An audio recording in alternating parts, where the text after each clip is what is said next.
नमस्कार, मैं आपके साथ के राणा। वीआईपी न्यूज देख रहे हैं आप। स्वागत है आप सभी का बात बिहार की में। सीएम के 7 निश्चय योजना में से एक नल जल योजना अपनी विफलताओं की वजह से लगातार सुर्खियों में है। मामला अर्रा प्रखंड क्षेत्र का है, जहां सीएम के उद्घाटन के बाद भी नल जल योजना पूरी तरह से फेल साबित हुई है। वहीं डीहा गांव निवासी पीने के पानी के लिए इधर उधर भटकते हुए नजर आ रहे हैं।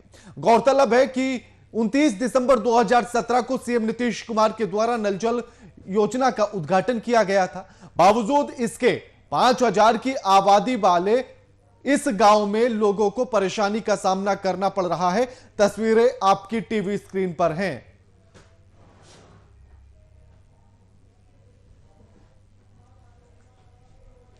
रोटी मिलेगा, पानी पी रहे हैं आप लोग। काला चाप से आप घर से बोरिंग कराया, घर वाला पानी नहीं पाया, पानी दिया है। 4 रोज से चेकिंग आया है, वही पानी दिया है तो चालू किया है।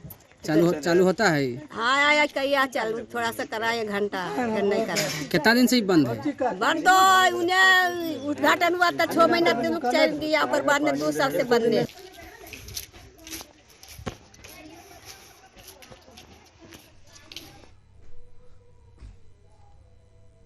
इस खबर पर हमारे साथ हमारे संवाददाता शिव कुमार पाठक फोन लाइन पर जुड़ गए हैं। शिव कुमार, मुख्यमंत्री का ड्रीम प्रोजेक्ट मुख्यमंत्री साहब 2017 में आकर उद्घाटन करते हैं और वो ही योजना धराशाही हो जाती है, लोग बूंद बूंद के लिए तरस जाते हैं। शिव कुमार जी अरियरी प्रखंड क्षेत्र के डीहा पंचायत अंतर्गत डीहा गांव निवासी लोग आज भी पानी के लिए मोहताज हैं जी। ये 2017 को श्री मुख्यमंत्री नीतीश कुमार जी के द्वारा नल जल योजना का उद्घाटन किया गया था और ग्रामीणों को आज तक पानी का नसीब नहीं है। ग्रामीण आक्रोश है कि हमें आज इतने बड़े प्रोजेक्ट का खुश थे कि इतने बड़े प्रोजेक्ट मिला है और पानी से निजात मिलेगा, लेकिन आज तक पानी उनसे नहीं मिल पाया। 3 साल गुजर गए हैं शिव कुमार। मुख्यमंत्री साहब उद्घाटन करके गए खुद का ड्रीम प्रोजेक्ट, इस ड्रीम प्रोजेक्ट में लीकेज कहां पर? जी खामियां कहां पर, परेशानियां कहां पर कि ड्रीम प्रोजेक्ट कंप्लीट नहीं हो पाया? शिव कुमार जी, डीहा गांव में ही 2 बोरिंग किया गया था जी, लेकिन एक भी बोरिंग चालू नहीं हो पाया और उन्होंने बताया कि ग्रामीणों ने बताया कि दोबारा हम लोगों को दूसरे गांव ककरार गांव से पानी देने के लिए काम किया जा रहा था, लेकिन 2-3 महीने तक पानी दिया गया, उसके बाद बंद कर दिया गया है और आज पानी के लिए भटक रहे हैं। जी शुक्रिया शिव कुमार आपका हमारे साथ ये तमाम बातचीत करने के लिए।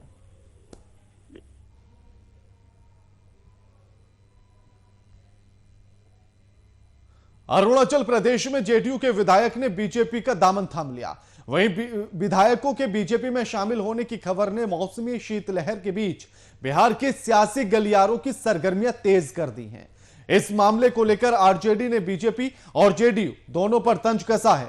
वहीं राज्य में जेडीयू के साथ सरकार चल रही बीजेपी पूरे मामले पर सफाई पेश कर रही है। आपको बता दें कि बिहार में प्रमुख विपक्षी दल आरजेडी ने कहा है कि बीजेपी के साथ गठबंधन करने वाली जेडीयू का यही हाल होने वाला था। विपक्षी नेताओं ने कहा है कि बिहार में भी बीजेपी इसी तरह का खेल खेलेगी।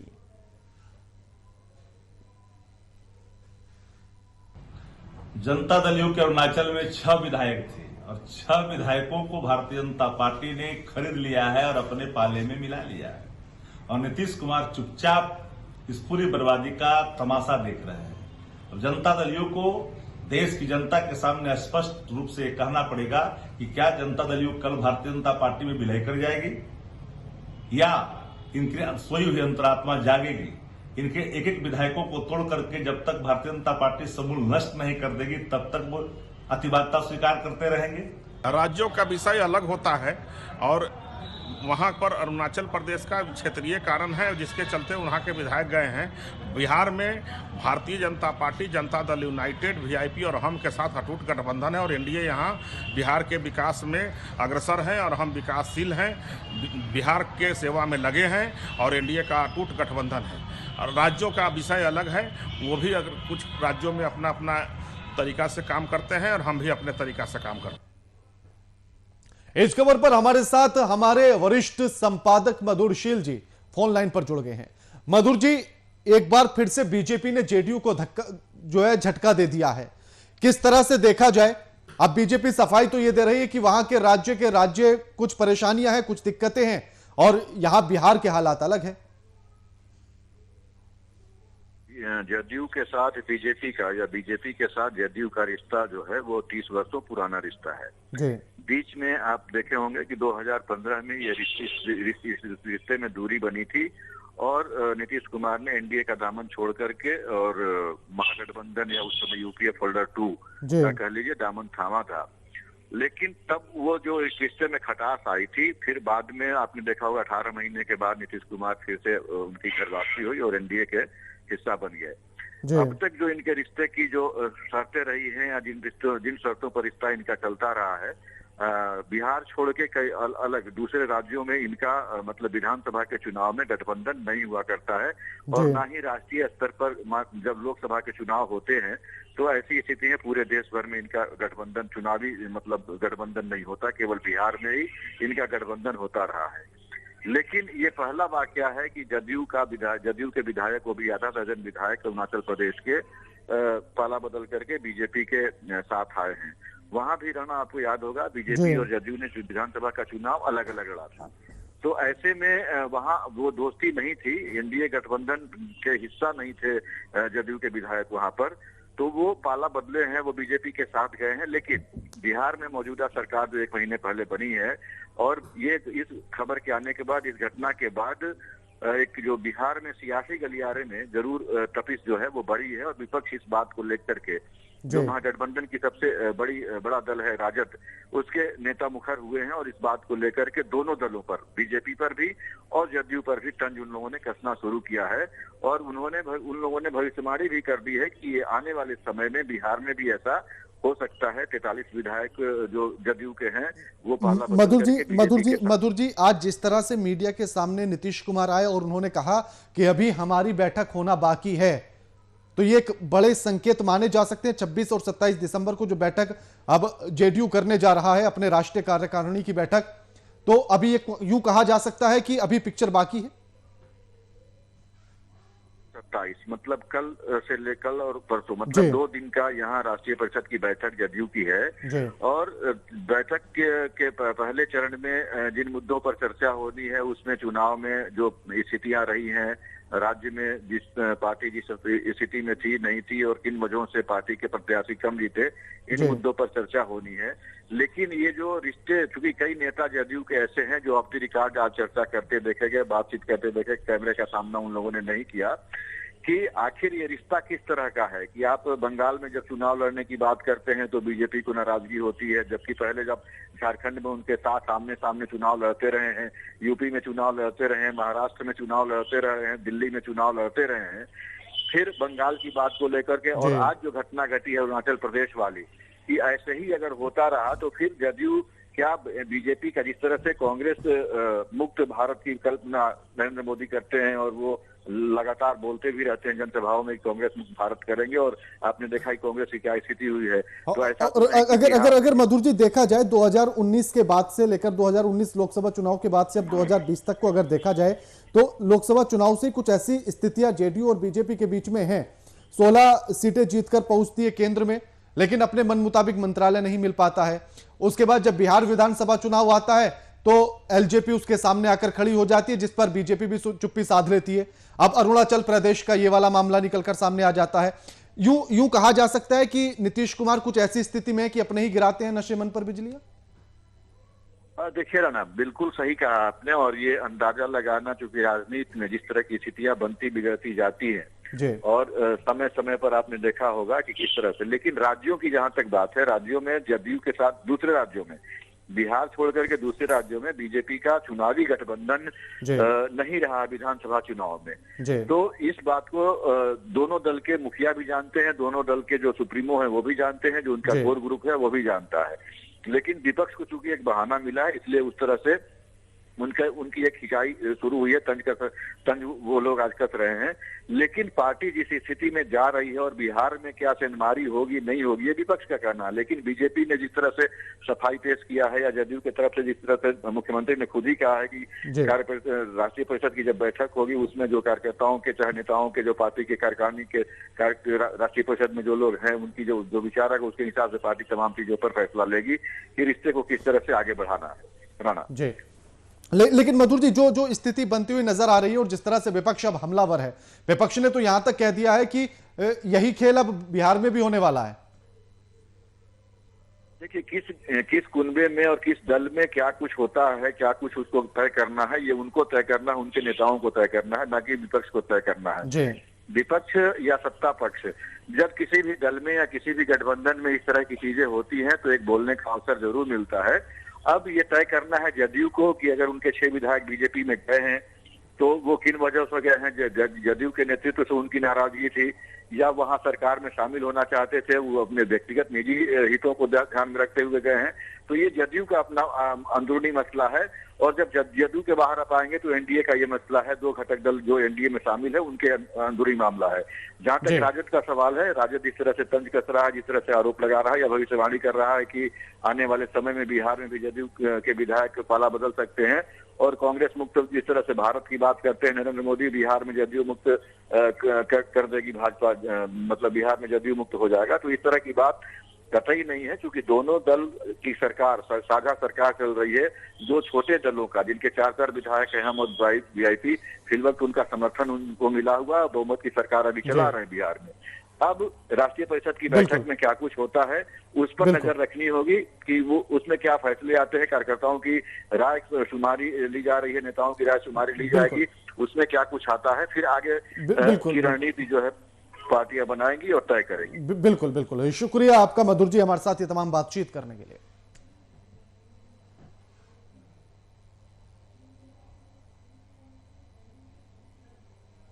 रोहतास में पूर्व प्रधानमंत्री स्वर्गीय अटल बिहारी वाजपेयी के जन्म जयंती समारोह में उप मुख्यमंत्री किसान चौपाल को संबोधन करने के लिए पहुंचे, जिसके बाद मीडिया से बातचीत के दौरान तारकिशोर प्रसाद झिझक पड़े।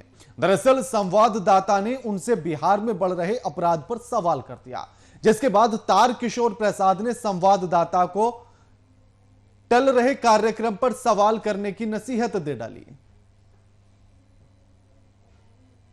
सर, बिहार में क्राइम का ग्राफ नहीं रुक रहा है और आपकी सरकार का उस पर बात करिए ना सर। आप सम्मेलन पर बात करिए। नहीं सर, उप मुख्यमंत्री है सर। आप लोग साथ ये देखिए, यही दिक्कत है। आप लोग साथ यही मुद्दा पर पूछ रहे हैं सर। एक बड़ी समस्या है, अरे है क्राइम बहुत बड़ी समस्या पर बात कीजिए ना, वो भी पूछिएगा।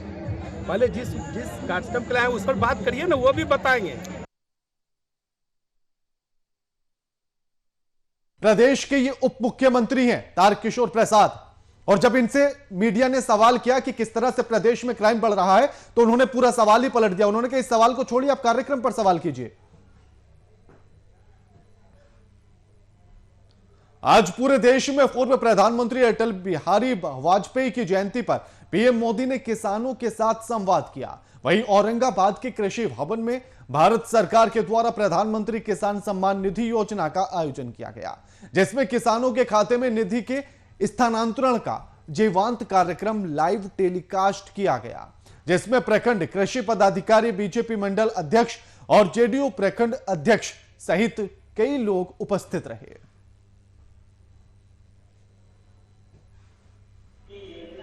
प्रधानमंत्री किसान सम्मान योजना में क्या है, संभावित किसानों के खाता में 2,000 रुपया 9 करोड़ किसानों के खाता में 2,000 रुपया का ट्रांसफर किया गया है। इसके संग प्रधानमंत्री के द्वारा बढ़िया जानकारी दिया गया, नई कृषि कानून के बारे में बताया गया और किसानों को यह भी आगाह किया गया कि नहीं आपका एमएसपी खत्म हो रहा है, नहीं मंडी खत्म हो रहा है। बेगूसराय के दिनकर भवन में मत्स्य पालन मंत्री गिरिराज सिंह ने लाइव टेलीकास्ट कार्यक्रम को संबोधित किया। इस दौरान गिरिराज सिंह ने कहा है कि नरेंद्र मोदी किसानों को सशक्त कर रहे हैं और जब तक ये सरकार रहेगी तब तक देश के करोड़ों किसानों के खाते में हर साल 6,000 रुपए जाता रहेगा।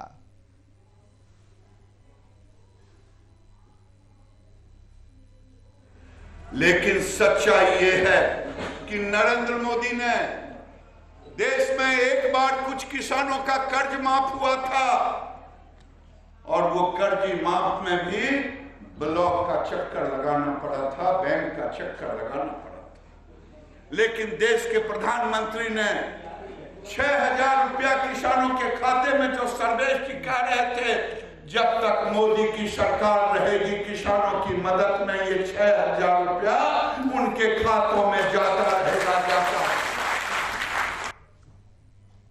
किसानों को उन्नत बनाने के लिए बिहार सरकार के द्वारा कई तरह की योजनाएं चलाई जा रही हैं, जिसमें पैक्स के माध्यम से धान की अधिप्राप्ति यानी कि खरीद भी प्रमुख योजना मानी जाती है और किसान पैक्स के माध्यम से भी अपनी धान की फसल को सुगमता पूर्वक सरकार के यहां बेच पाते हैं। लेकिन पूरे बिहार में 735 ऐसे पैक्स थे जो विगत 15 सालों से डिफॉल्टर साबित हो चुके थे, जिसके जरिए धान की खरीद नहीं हो पा रही थी और वहां के किसानों को परेशानी हो रही थी।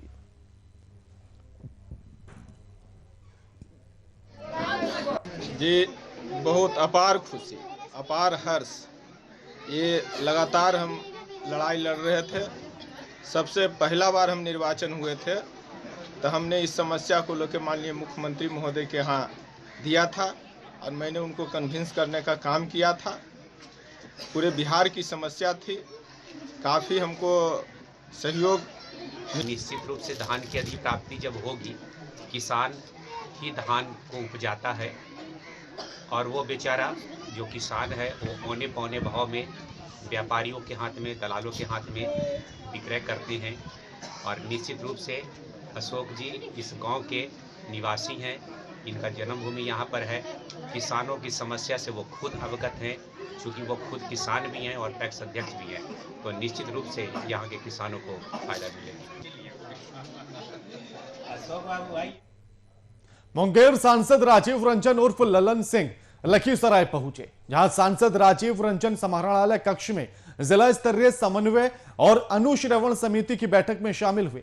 वहीं बैठक में सांसद ने प्रधानमंत्री ग्रामीण सड़क योजना की समीक्षा की और कई निर्देश कार्यपालक अभियंता को दिए।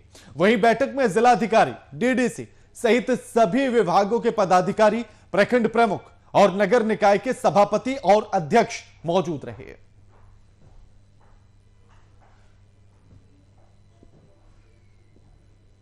योजनाएं हैं, केंद्र प्रायोजित योजनाएं हैं, उनकी समीक्षा की गई है और अलग अलग सभी बिंदुओं की समीक्षा विस्तार से की गई है। कुछ मामलों में जिला प्रशासन को जांच करने के लिए डीएम साहब को, डीडीसी साहब को कहा गया है, वो लोग जांच करेंगे और अगली बैठक मार्च में होगी, तब उसके बारे में हम लोग विस्तृत तौर पर देखेंगे।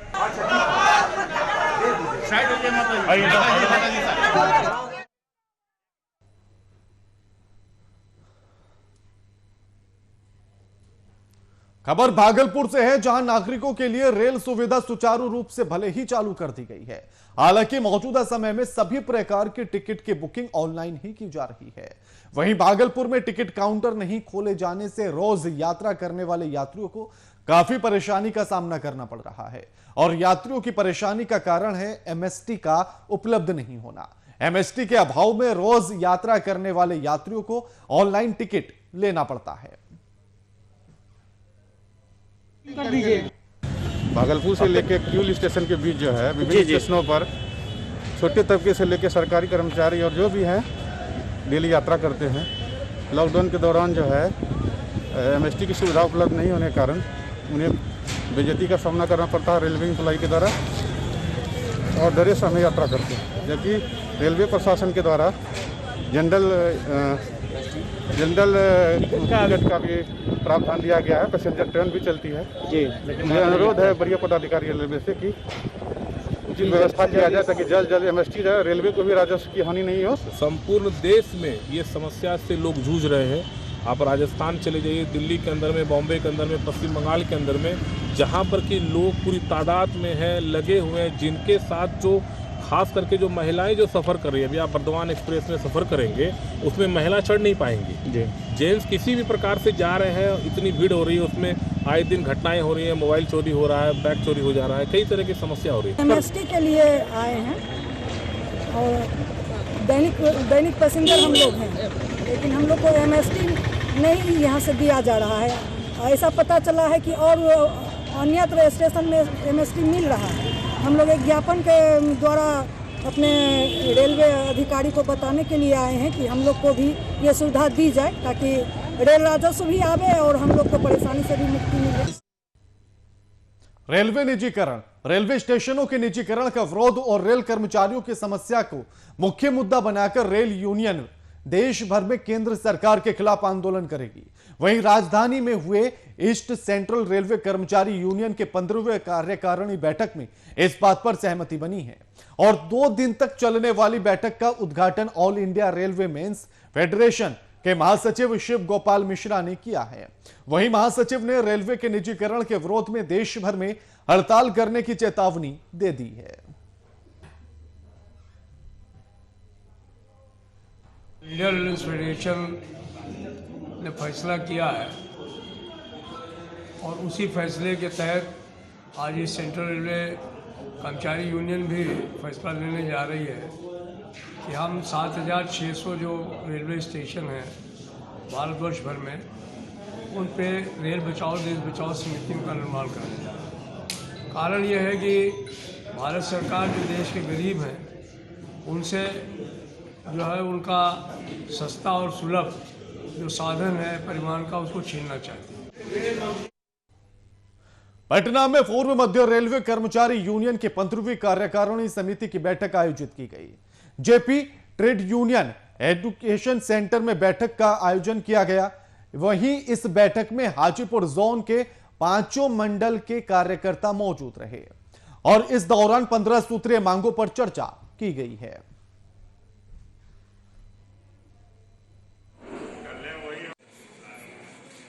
आज इस सेंट्रल रेलवे कर्मचारी यूनियन का कार्य समिति का बैठक है और इसमें सबसे बड़े महत्वपूर्ण मुद्दे पर जो चर्चा हुई है वो रेलवे के जो निजीकरण की बात सोची जा रही है उस सवाल को लेकर हुई है। जो पुरानी पेंशन बहाल नहीं की जा रही है उस पर चर्चा हुई है।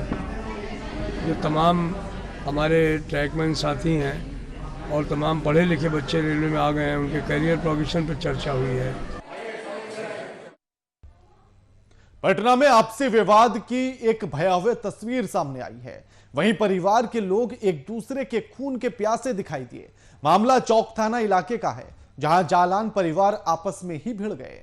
इस भिड़ंत के जहां एक तरफ से जमकर लाठी डंडे चले तो दूसरी तरफ से गोलीबारी हो गई। गोलीबारी की इस घटना में एक व्यक्ति गंभीर रूप से घायल हो गया है। उसे इलाज के लिए अस्पताल में भर्ती कराया गया। फिलहाल पुलिस मामले की छानबीन में जुट गई है।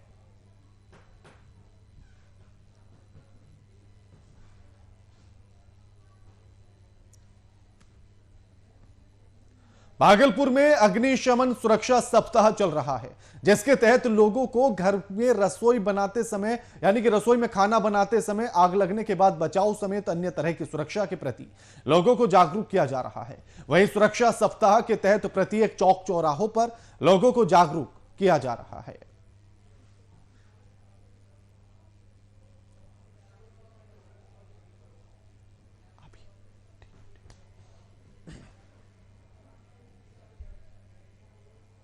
बात बिहार की में फिलहाल